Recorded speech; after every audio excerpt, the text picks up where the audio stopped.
বিয়ের সময় দেখেছেন আপনি শ্বশুরের সম্পত্তি, মেয়ের সৌন্দর্য, বা পালিয়ে করেছেন, অ্যাফেয়ার করে করেছেন, এখন বিয়ের পরে হাউমাউ করছেন। বিয়ের আগে তো দিনদারিতা দেখেন নাই।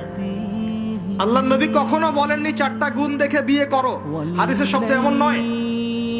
ওলামায়ে কেরামকে জিজ্ঞাসা করেন 4টা গুণ দেখে বিয়ে করো নয় শব্দটা, 4টা গুণ দেখে সাধারণত বিয়ে করা হয়।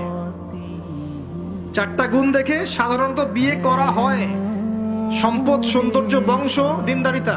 তোমরা দিনদারিতাকে প্রাধান্য দাও, না হলে তোমাদের হাত ধুলোয় ধূসরিত হবে। এখন দেখা যায় দিনী ভাইরা দিনদার ক্যাটরিনা কাইফ খুঁজতেছে। দিনদার মেয়ে চাই কিন্তু সুন্দরী লাগবে আমার। কেন? একটু অসুন্দর হলে আপনার চলবে না? আপনার স্ত্রীর কাছে যা আছে অন্য মেয়ের কাছে তাই আছে, এর বাইরে কিছু নাই। আর 2 দিন পরে, 1 বছর, 2 বছর, 3 বছর পরে, 5 বছর পরে গিয়ে দেখবেন সব সমান হয়ে গেছে। এই দেহের সৌন্দর্য থাকবে না। মনে তাকওয়া থাকলে, আল্লাহওয়ালা স্ত্রী হলে আপনি দুনিয়াতে জান্নাতে থাকবেন ইনশাআল্লাহ। দুনিয়াতে আপনি জান্নাতে থাকবেন ইনশাআল্লাহ। আর যদি ঘরে একটা বদকার স্ত্রী থাকে, তাহলে আপনার দুনিয়ায় জাহান্নাম, দুনিয়া জাহান্নাম। অতএব বিয়ের আগে, বিয়ের সময় খুব কেয়ারফুল থাকবেন। আপনি দিনদার মেয়েকে প্রাধান্য দেন। এবং মেয়েদেরকেও বলবো, দিনদার ছেলে ছাড়া বিয়ে করে না।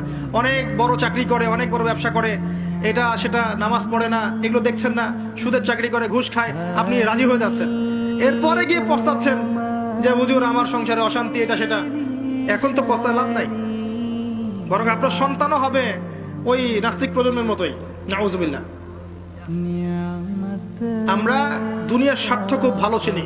দুনিয়ার স্বার্থকে ত্যাগ করে দিনকে অগ্রাধিকার দেন, আল্লাহ পাক কবুল করবে ইনশাআল্লাহ।